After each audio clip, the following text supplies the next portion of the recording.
It was well past midnight. In one of the wealthiest districts of the city, the dim glow of streetlights reflected off the wet pavement.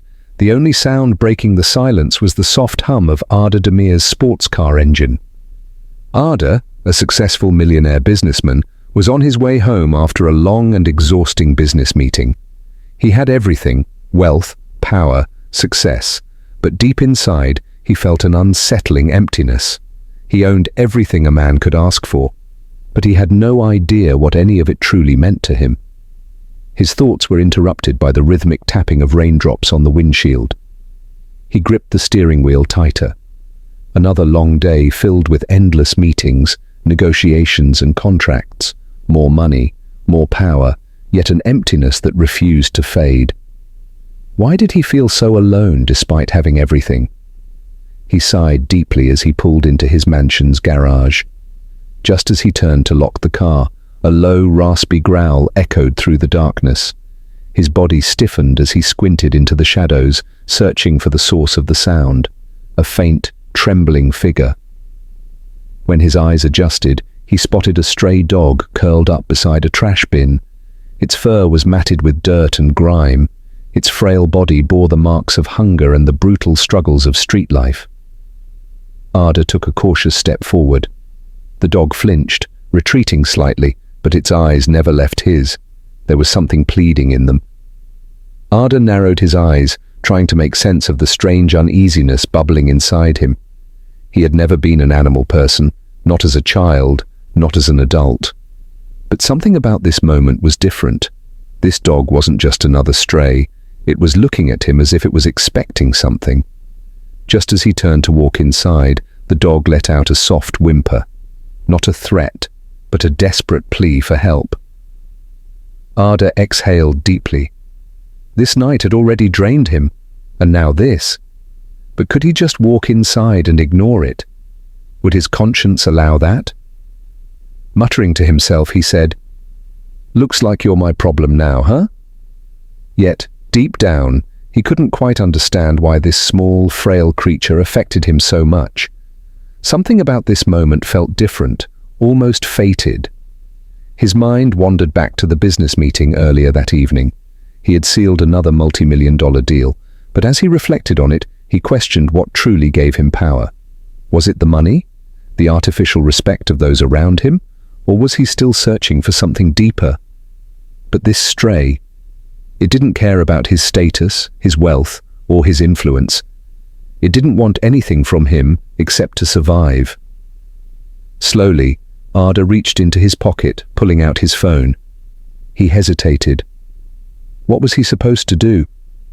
Taking the dog inside meant committing to something he knew nothing about. But leaving it here, in the cold and rain, could he really go to sleep knowing it was shivering outside his warm mansion? Before he could fully make up his mind, the dog took a hesitant step forward. Its ribs were painfully visible beneath its thin fur, but its eyes still held a flicker of hope. It never looked away from Arda. And in that moment, without fully realizing it, he made a decision. He knelt down and extended his hand. The dog cautiously sniffed his fingers, its body still tense with uncertainty. Arda slowly ran his hand over its head, feeling its rough fur beneath his fingers. "All right then. Looks like you're staying with me tonight." As he spoke, he felt something unexpected inside him, a quiet, unfamiliar sense of peace, as if something that had been missing for a long time had finally fallen into place. He pushed the door open, and the dog hesitantly stepped inside. But what Arda didn't know was, this wasn't just a one-night decision. This was the beginning of something that would change his life forever. The first rays of morning sunlight filtered through the enormous glass windows of Arda's mansion. His phone had been ringing non-stop, messages, missed calls, emails all piling up. But he ignored them. His attention was elsewhere. Lying in a curled-up ball near the foot of the couch was the stray dog from last night.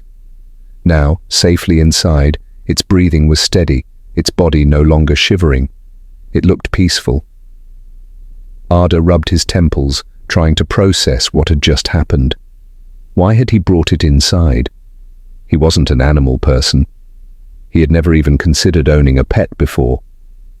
Yet here he was, standing in his living room, watching a stray dog sleep like it had always belonged there. He ran a hand through his hair and sighed. "What am I supposed to do with you?" At the sound of his voice, the dog's ears twitched slightly, and after a few seconds its eyes slowly blinked open. It stretched out its frail legs and cautiously lifted its head to look at him. No fear, no hesitation, just quiet curiosity.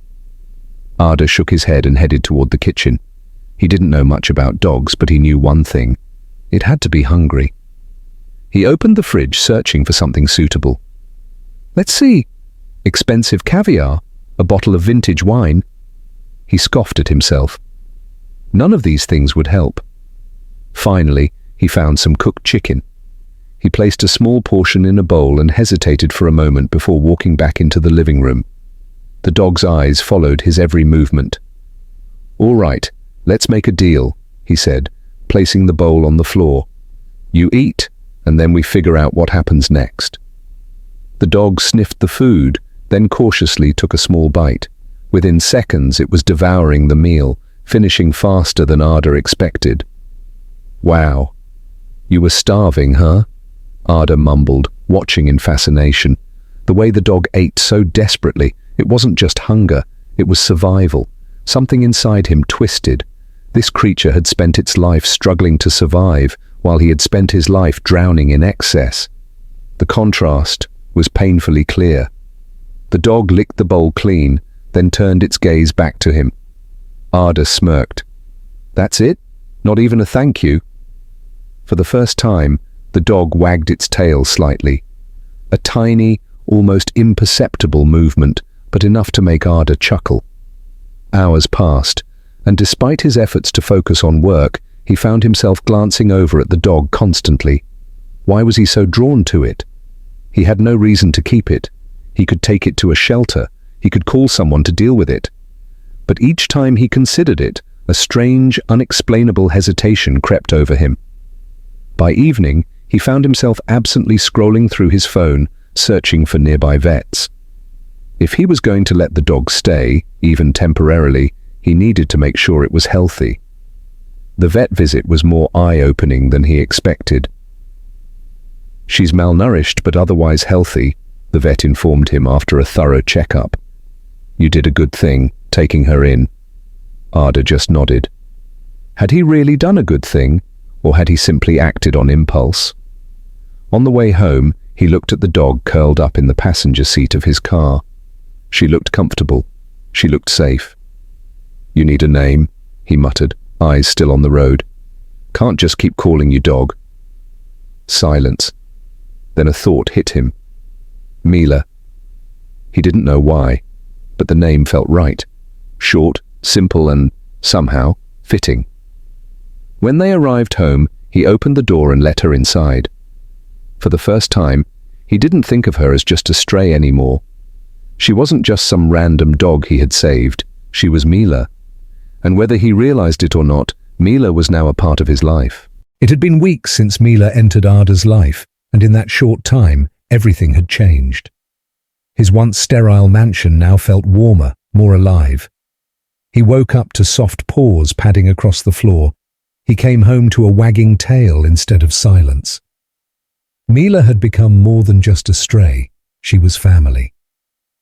One cold evening, as Arda wrapped up a late-night business meeting, he felt an odd sensation in his gut, a sense of unease. He shrugged it off, assuming it was exhaustion from a long day. As he pulled into his gated driveway, he noticed something unusual, a shadow moving near his front door. His heart skipped a beat. Before he could react, Mila, who had been sitting in the passenger seat, suddenly became alert. Her ears perked up, her body stiffened, and a deep growl rumbled from her throat. That's when he saw him, a masked man standing near the entrance, gripping something in his hand. A knife. Adrenaline surged through Arda's veins. He barely had time to process what was happening before Mila leapt from the car and charged toward the intruder. Her growl turned into a ferocious bark as she lunged at the man. The masked figure stumbled backward, clearly not expecting a dog. He swung his knife wildly, but Mila was faster, dodging, snapping, forcing the attacker to retreat. Arda, still frozen in shock, quickly pulled out his phone and dialed the police. "There's an intruder at my house. Armed. Send someone now." His voice was sharp, urgent. Meanwhile, Mila continued to chase the man toward the gate. The intruder tried to escape, but Mila wasn't letting him go easily. Just as he reached the outer wall, sirens blared in the distance. The police were arriving. Realizing he was outnumbered, the attacker dropped the knife and attempted to flee, but officers tackled him to the ground within seconds. Arda rushed to Mila, who stood protectively in front of him, still growling. He knelt beside her, placing a shaky hand on her head. "You saved my life," he whispered, eyes filled with something he hadn't felt in years, pure gratitude. Mila licked his hand, tail wagging slightly. To her, it wasn't about heroism or duty. It was about love. The news spread like wildfire. Stray dog saves millionaire from armed attack. Newspapers, television channels and social media were flooded with the story. People were amazed by Mila's bravery, by the unbreakable bond between a once stray dog and a man who never thought he needed anyone. But for Arda, the true story wasn't about headlines. It was about how Mila had changed him. He used to measure success in numbers, in deals closed, in assets gained. Now he measured it in moments, in companionship, in the unconditional love of a creature who asked for nothing but gave everything. Mila was no longer just a stray. She was a symbol of something much greater, that sometimes love finds us in the most unexpected places. One evening, as Arda sat on the porch with Mila beside him, he looked up at the stars and smiled. He had never felt more at peace. With a deep breath, he turned to Mila and chuckled. "Who knew? You rescued me in more ways than one." Mila wagged her tail and rested her head on his lap. She didn't need words, she already knew.